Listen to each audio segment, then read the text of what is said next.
नमस्कार प्रिय विद्यार्थियों, फ्यूचर पॉइंट क्लासेस में आपका स्वागत है। आज का टॉपिक है हमारा गोलीय दर्पण के लिए यू वी व एफ में संबंध।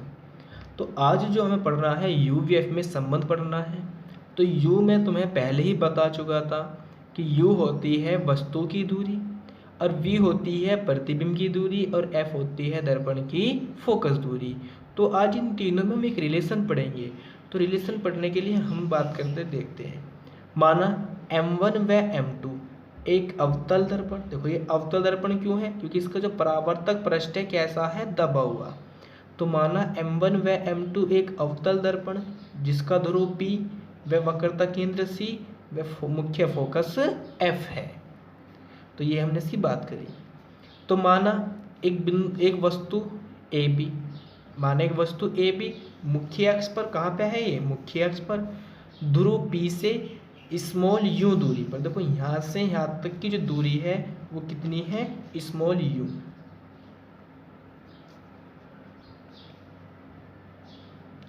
तो डी स्टूडेंट्स ध्यान रखना, जो दूरी हमेशा लेंगे, चाहे प्रतिबिंब हो, चाहे फोकस दूरी हो, चाहे वक्रता त्रिज्या हो, दूरी हमेशा लेनी है हमें ध्रुव से।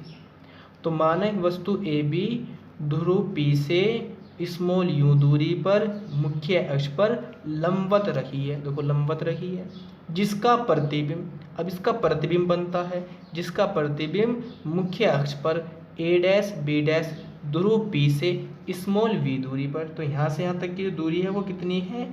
स्मॉल v दूरी। तो स्मॉल v दूरी पर प्राप्त होता है। अब देखो प्रतिबिंब कैसा बना। देखो हमारे पास दो किरण चाहिए प्रतिबिंब बनने के लिए। तो पहली किरण जा रही मुख्य अक्ष के समांतर, तो परावर्तन के पश्चात किससे होकर जाएगी? फोकस से। दूसरी किरण हमने ले ली वक्रता केंद्र से, तो परावर्तन के पश्चात उसी दिशा से वापस लौट जाती है। तो आपस में इन्होंने कहाँ पर प्रतिच्छेद करा? यहाँ पे। तो A डैश B डैश ये क्या बन गया? इसका प्रतिबिंब। तो प्रतिबिंब बन गया ध्रुव P से कितनी दूरी पे है? स्मॉल v दूरी पे। ये है इसका मुख्य फोकस। तो मुख्य फोकस की जो दूरी है कितनी है? Small f। ये इसका वक्रता केंद्र है। तो यहाँ से यहाँ तक की दूरी क्या हो जाएगी? वक्रता त्रिज्या कैपिटल R। तो ये सारी बात होगी। तो देखो मैंने यहाँ पर लिख दिया है ऑलरेडी पहले से ही। तो माना M1 व M2 एक अवतल दर्पण जिसका ध्रुव P, वक्रता केंद्र C व मुख्य फोकस F है तथा वक्रता त्रिज्या R व फोकस दूरी F है। माना एक वस्तु AB मुख्य अक्ष पर ध्रुव P से स्मॉल u दूरी पर लंबवत रखी है जिसका प्रतिबिंब A डैश B डैश मुख्य अक्ष पर ध्रुव P से स्मॉल v दूरी पर प्राप्त होता है। तो तब स्टूडेंट्स हम देखते हैं। देखो ABC एक क्या दिखाई दे रहा तुम्हें? त्रिभुज। और A dash B dash C dash और C ये भी तुम्हें क्या दिखाई दे रहा है? एक त्रिभुज दिखाई दे रहा है। तो ये भी एक त्रिभुज है, ये भी एक त्रिभुज है। और ये भी त्रिभुज कैसा है? समकोण त्रिभुज है। ये भी कैसा त्रिभुज है? समकोण त्रिभुज है। तो स्टूडेंट्स तुमने मैथ्स क्लास में प्रमेय पढ़ोगे, जब समरूप त्रिभुज एक चैप्टर हैगा, वहाँ पे समरूप त्रिभुज के बारे में तुम पढ़ोगे। तो देखो समरूप त्रिभुज कैसे हो? जिनके आकार साइज एक जैसे हो, चाहे वे बड़े हो सकते हैं या फिर छोटे। तो तब समरूप त्रिभुज ABC व त्रिभुज A डैश B डैश में, क्योंकि समरूप त्रिभुज का मतलब है ये दोनों एक जैसे दिखाई देते हैं। दोनों त्रिभुज कैसे दिखाई दे रहे हैं? एक जैसे, क्योंकि ये भी समकोण त्रिभुज है, ये भी समकोण त्रिभुज है। जैसे देखो ये स्टूडेंट्स ऐसे देखो, ये त्रिभुज है दो। देखो एक इनमें बड़ा त्रिभुज है, एक इनमें छोटा त्रिभुज है। देखो ये अगर हम बड़े त्रिभुज को छोटे त्रिभुज पर रख दूँ, देखो इसने क्या कर दिया? इस त्रिभुज को ढक दिया। या देखो इस तरीके से देख लो, ये रहा। तो छोटा हो या बड़ा हो लेकिन एक जैसा ही तो है, दिखाई तो दे रहा है एक जैसा है। तो इन दोनों त्रिभुज को हम क्या कहेंगे? समरूप त्रिभुज। और समरूप त्रिभुज में क्या होता है कि समरूप त्रिभुज की संगत भुजाओं का अनुपात समानुपाती होता है। अर्थात कैसे? अर्थात कहने का मतलब मेरा ये है कि इनकी संगत भुजाएं होगी। जैसे इसकी ये वाली भुजा तो इसका भी आधार होना चाहिए, इसका ये कर्ण तो इसका भी कर्ण होना चाहिए, इसका लंब तो बटे ये लंब। इनका जो अनुपात होगा आपस में, इन आपस के क्या होता है? समानुपाती होता है। जैसे देखो AB, तो AB बटे में क्या आएगा? PQ, तो PQ। फिर देखो BC तो बटे में QR, और फिर सी ए तो बटे में आर पी, तो ये समानुपाती होता है। तो ये हमारी थ्योरम है 10वीं क्लास में त्रिभुज के चैप्टर में। तो इसलिए हमने देखा समरूप त्रिभुज ए बी सी व त्रिभुज ए डैश बी डैश में, तो दोनों त्रिभुज समरूप है। ये दोनों त्रिभुज समरूप है। तो देखो यहाँ पे क्या हो जाएगा कि ए सी अपॉन क्या जाएगा ए डैश सी डैश, तो ए सी या ऐसा कर लो कि ए बी बटे ए डैश बी डैश, तो ए बी बटे ए डैश बी डैश बराबर हो जाएंगे ए सी बटे ए डैश सी, ए सी बटे ए डैश सी, समीकरण नंबर 1। फिर हमने क्या करा, देखो हमने क्या करा इस m से, क्योंकि एक त्रिभुज तो ये दिखाई दे रहा, अगर मैं इसका समरूप त्रिभुज बनाऊं तो यहाँ से मुझे क्या डालना पड़ेगा लंब, तो इसलिए मैंने क्या करा बिंदु m से मुख्य अक्ष पर एक mn लंब डाल दिया। और जब mn लंब डालते तो फिर हमें FNM एक क्या बन गया, और ये क्या हो गया एक दूसरे के समरूप त्रिभुज हो गए। तो माना mn लंब है CP पर, तो हमने जो मान लिया कि माना जो mn लंब है किस पे है CP पर, तो CP पे ये लंब है। और जब लंब है तो देखो ये A dash B dash F समरूप त्रिभुज जाओ किसके FNM के, तो A डैश तो पुनः समरूप त्रिभुज A dash B dash F व त्रिभुज MNF में। तो देखो MN बटे हो जाओगे किसके A डैश B डैश के, और फिर FN बटे हो जाएगा A डैश F, तो MN बटे A डैश B डैश बराबर हो जाएगा FN upon A dash F, ये A डैश F है। परंतु देखो MN, देखो BM और AN ये जो मुख्य अक्ष है इसके क्या है समांतर है, तो समांतर है तो अगर मैं बात करूँ AB क्या है इसके बीच की दूरी, और जब समांतर रेखाएं होती है तो उनके बीच की दूरी हमेशा बराबर होती है, तो AB बराबर होगा किसके MN के बराबर होगा। तो इसलिए परंतु MN बराबर है AB के, तो MN की जगह हमें क्या रख देना है AB, तो AB बटे A डैश B डैश बराबर हो जाएगा FN upon A dash F, समीकरण नंबर 2। तो हमने देखा देखो समीकरण नंबर 1 से देखा AB upon A dash B dash और AB upon A dash B dash ये इसके बराबर ये इसके बराबर, तो ये आपस में क्या हो जाएंगे बराबर। तो तब हम कहेंगे समीकरण नंबर 1 व 2 से, तो AC upon A dash C बराबर हो जाएगा FN upon A dash F, समीकरण नंबर 3। तब डियर स्टूडेंट्स हमें करना क्या, फिर देखो हमें ये ध्यान देना, देखो ये जो M है बिंदु, मैंने अगर ये मान लिया तो दर्पण का द्वारक है, देखो तब तो बड़ा है, अगर छोटे द्वारक का छोटा सा रहेगा, जब छोटा सा होगा तो जो M है ये कहाँ पर होगा, यहाँ कोई होगा पास में, या तो यहाँ पर होगा या यहाँ पर होगा। जब मान ली यहाँ पे होगा तो यहाँ से तुम लंब डालोगे तो किस पर आवेगा N किस पर आवेगा बिंदु P पे ही आवेगा, तो इसलिए FN जो है वो कहाँ पे पहुँच जाएगा P पे, तो FN बराबर किसके हो जाएगा FP के। तो इसलिए हम बात करेंगे कि यदि दर्पण का द्वारक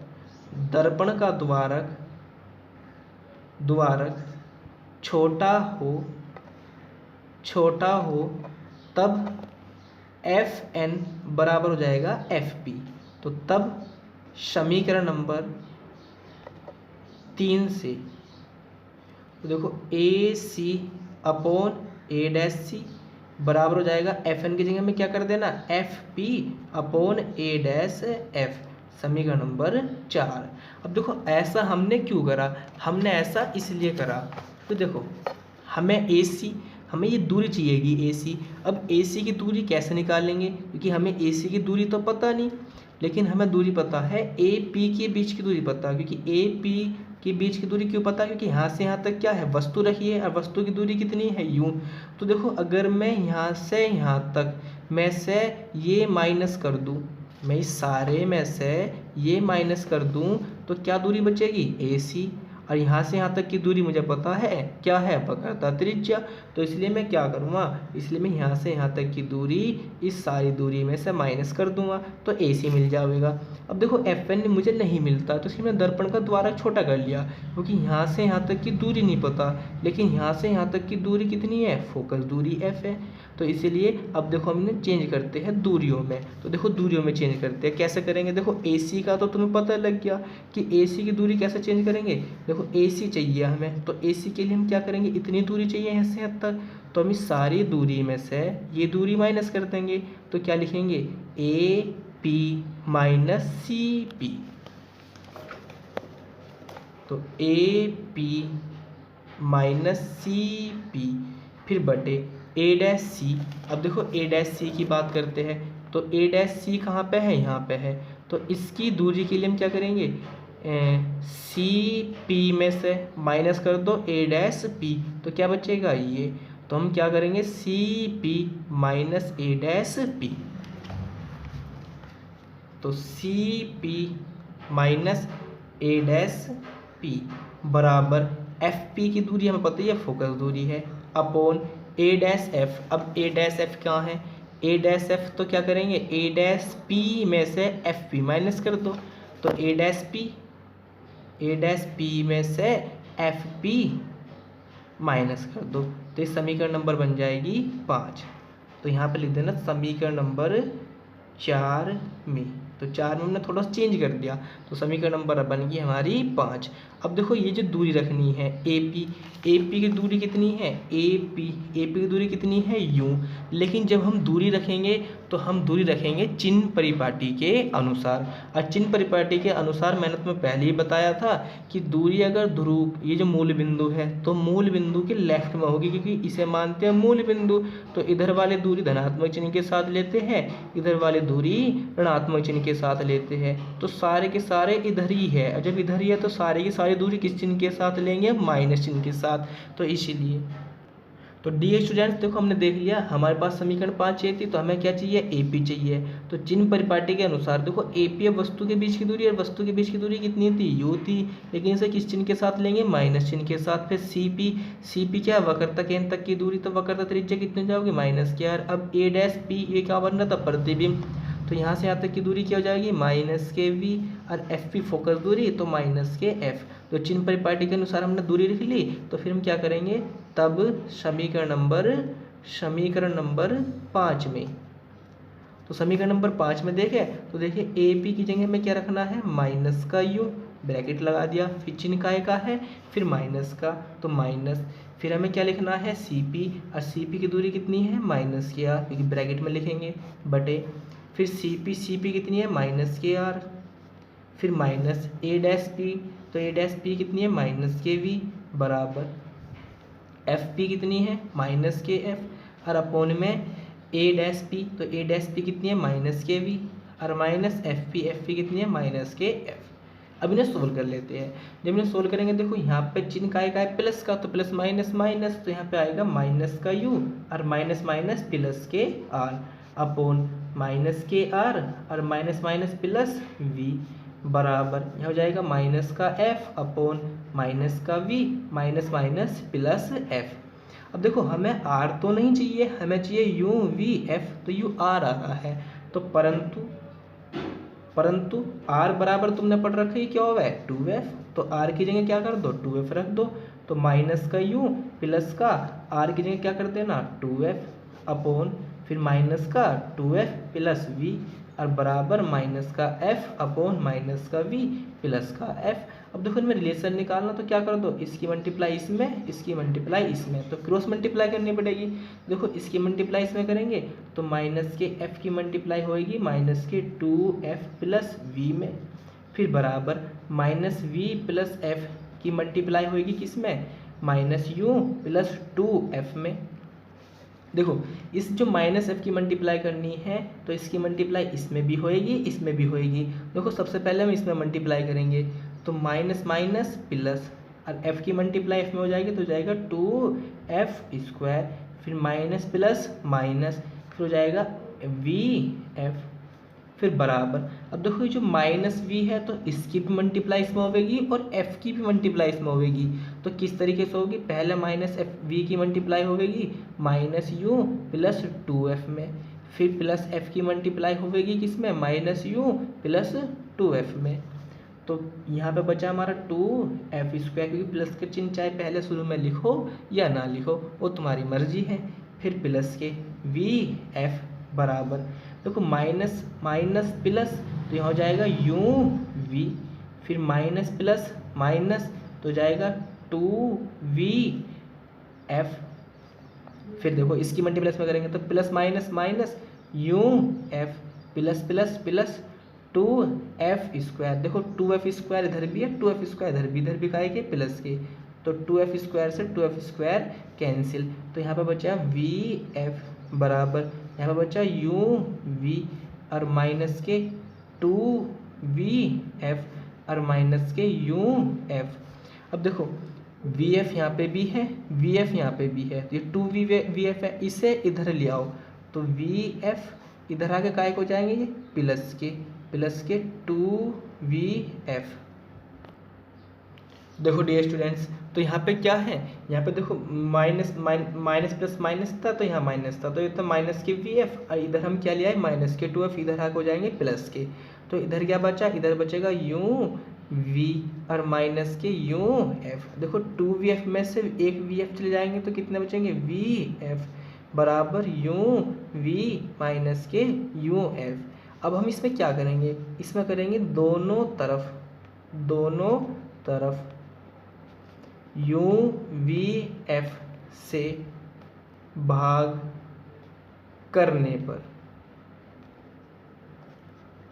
तो जब इसमें भाग करेंगे इसमें भाग करेंगे तो वी एफ अपॉन में आएगा यू वी एफ बराबर u v upon u v f minus u f upon u v f. देखो यू वी एफ से v f cancel, u v से यू वी कैंसिल और यू एफ से u f cancel. देखो यहाँ पे बचा ऊपर 1, नीचे क्या बचा u, फिर बराबर यहाँ क्या बचा 1 अपॉन एफ, फिर माइनस 1 अपॉन, देखो यू वी तो कट गया, क्या बचा v। अब जो 1 अपॉन वी है इसे इधर ले जाओ तो इधर आकर काय हो जाएगा ये प्लस का, तो 1 upon u plus 1 upon v बराबर 1 अपॉन एफ। तो या ये आ गया, या 1 अपॉन एफ बराबर 1 अपॉन वी, पहले 1 अपॉन वी लिख लो प्लस 1 अपॉन यू। तो ये आ गया हमारा रिलेशन। तो अगर मैं बात करूँ यू वी एफ में संबंध क्या होता है, 1 अपॉन एफ बराबर 1 upon v plus 1 upon u. इसे हम दर्पण का सूत्र भी कहते हैं, यह दर्पण का सूत्र भी कहलाता है। तो डियर स्टूडेंट्स, वीडियो कैसी लगी तो लाइक करना ना भूलें और कमेंट करना जरूर। तो thanks for watching my video.